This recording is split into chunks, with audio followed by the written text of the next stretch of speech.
देखिए, भारत का संविधान लिखता है, आर्टिकल 14 में एकदम साफ लिखा हुआ है कि equality before law and equal protection of law, माने कानून के समक्ष देश का हर नागरिक बराबर है और हर व्यक्ति को कानून का बराबर का सुरक्षा मिलेगा।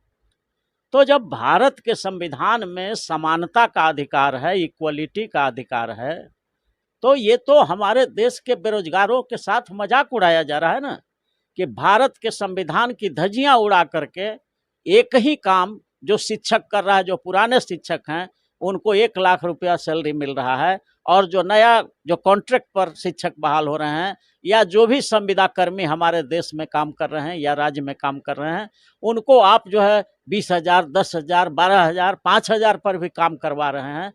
तो ये तो भारत के संविधान का बिल्कुल खुल्लम खुल्ला आर्टिकल 14 का उल्लंघन है।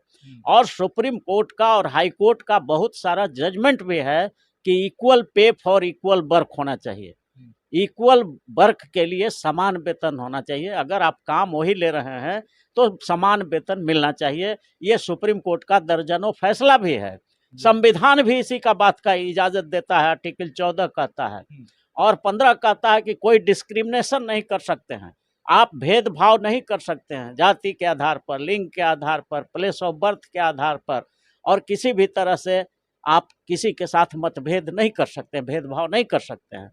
तो फिर जब भारत के संविधान के फंडामेंटल राइट में आर्टिकल 14 में लिखा हुआ है equality before law and equal protection of law, तो ये भारत की सरकार और बिहार की सरकारें जो हैं संविधान की धज्जियां उड़ा रही हैं। और इसमें हम समझते हैं कि हमारे बिहार के या भारत के जो संविदा कर्मी हैं वो भी बराबर की दोषी हैं, क्योंकि ये लोग संगठन ही नहीं बनाते हैं। पूरे देश के जितना भी संविदा कर्मी हैं वो सब एक संगठन बना लेते और बड़े पैमाने पर सब यूनाइट होकर के पटना के गांधी मैदान में 10 लाख लोगों को बुला लेते, अपने समर्थन में आम पब्लिक को भी बुला लेते। जितना संविदा कर्मी है उतना तो रहते ही, लेकिन वो अपने समर्थन में आम पब्लिक को भी बुला करके और एकदम पटना के गांधी मैदान को भर देते। और एक ही बात उठा देना था कि तुम संविधान के अनुसार देश को चलाना चाहते हो, राज्य का चलाना चाहते हो तो चलाओ, नहीं तो संविधान को नहीं मानोगे तो हम भी तुम्हारी सरकार को नहीं मानेंगे, तुमको आने वाले चुनाव में धूल चटाएंगे, एक भी सीट नहीं जीतने देंगे। जिस दिन 10 लाख आदमी गांधी मैदान में जुट जाता संविदा कर्मियों के नेतृत्व में, उसी दिन सरकार हिल जाती और equal pay for equal work हो जाता। तो ये कमी है हमारे लोगों में। हमारे देश के जो बच्चे हैं जो बेरोजगार हैं उनको 10,000 भी मिल जाता है, 5,000 में मिल जाता है तो उसी में संतोष कर लेते हैं और वो संविधान को पढ़ते नहीं हैं, संविधान को समझते नहीं हैं। सबसे जो बड़ी बात है जो मैं यहाँ के भारत के तमाम संविदा कर्मियों को, तमाम बेरोजगारों को बताना चाहता हूँ कि भारत के संविधान में किसी भी आर्टिकल में, किसी भी अनुच्छेद में संविदा पर बहाली करने का कोई प्रोविजन नहीं है। अगर केंद्र सरकार का अटॉर्नी जनरल से मैं सवाल कर रहा हूँ, केंद्र सरकार का जो हेड वकील होते हैं और बिहार सरकार के जो एडवोकेट जनरल होते हैं, वो जरा हमको बतलाएं। मैं अपना मोबाइल नंबर दे रहा हूँ 9431002499। आप इस फोन पर हमको बताइए कि भारत के संविधान के किस अनुच्छेद में संविदा पर बहाली करने का अधिकार दिया गया है आपको, सरकार को?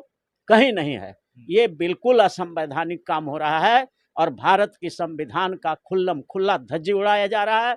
देश के नौजवान बेरोजगारों का, गरीबों का खास करके जो गरीब लोग हैं, जो भूखों मरने की स्थिति में है, उनको जो है सरकार जो है उनका शोषण कर रही है, इकोनॉमिकल एक्सप्लॉयटेशन कर रही है। उनके बेरोजगारी के साथ भद्दा मजाक किया जा रहा है।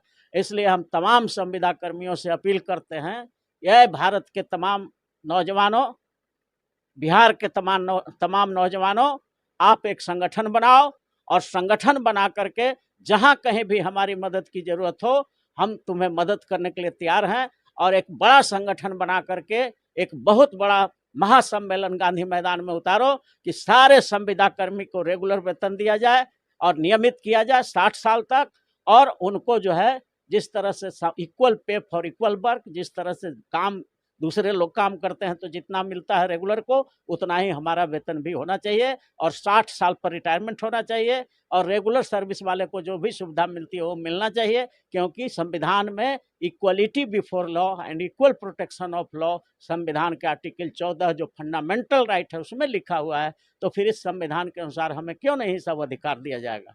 तो इन बातों को उठाना चाहिए।